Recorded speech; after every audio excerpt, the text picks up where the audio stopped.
Assalamu alaikum warahmatullahi wabarakatuh. Obboleewwan kiyya akkam jirtu jireef jiroonni maal fakkaata? Anis gama kootiin alhamdulillah nagaa kooti. Egaan har'aan tana waan takkaan isin garsiisuuf hin dhufe maqaa OBN Afaan Oromoo Oromiyaa Broadcasting Network fuulli kijibaa dhufee banamee jiraati. Kanaaf namoonni fuula kijibaa san laayikii gootan aan laayik gochuu fi aan follow gochuun akka ofirraa balleessitaniif akkasumas yaada akka irratti hin kennineen isiniif ibsuun barbaada. Fuulli inni sirriidha isa kana jechuudha OBN jedhee Afaan Oromoo jedha. Asitti ammoo tuyyuu akka arguutti jirtan gama jalaa kanatti jechuudha.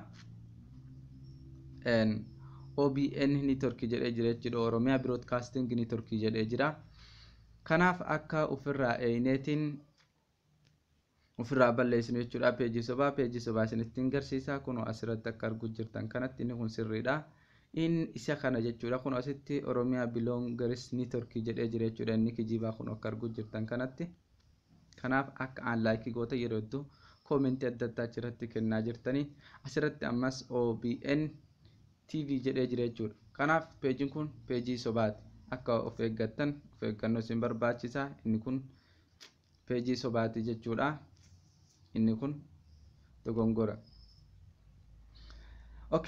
Garam fuula Facebookaatti deebi'ee liinkiis mataa gubbaarraan isinii kaa'a jechuudha. Isa sirriidhaati.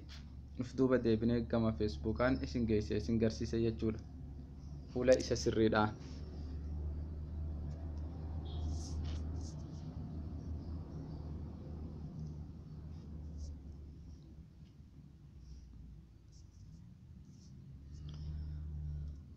Gubbaa kanarratti sarchii gochuudhaan barbaaddu inni sirriidha. Kunoo isa asirra jiru kana OBN Afaan Oromoo jettanii barreessuudha qabdanii.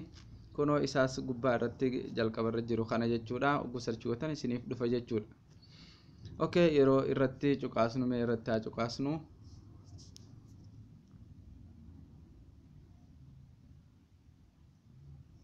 Haala kanaan isiniif dhufa jechuudha. Inni kun isa sirrii jechuudha. Oromiyaa Broadcasting Network jedhee jira.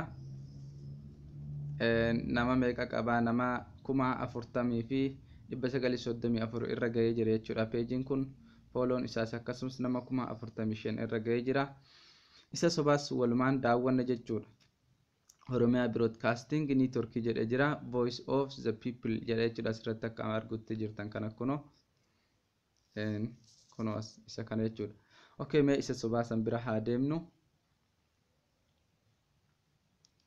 OBN jennee barreessina. OBN TV jettanii barreessan. Kunoo isa as gama gadiitti isiniif dhufu kana jechuudha.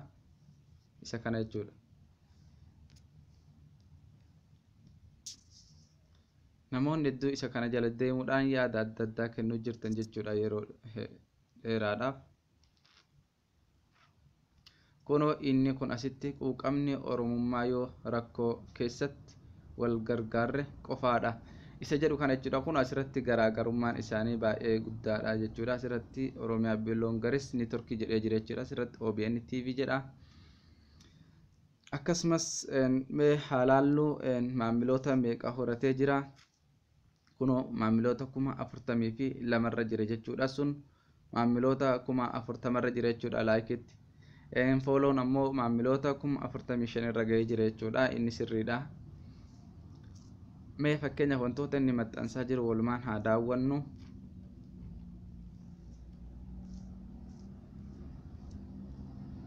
Fakkeenyaaf kun asirratti waa'ee Abbaa Duulaa Gammadaa irrattis waa hedduu maxxansee ture jira jechuudha.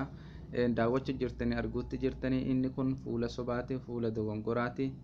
Akka laayikiin goone aan follow akka gootan isiniin jedha. Kunoo isa kana jechuudha. Inni kun sirrii miti. Kanaafuu share waliif godhaa, waliin gahaa.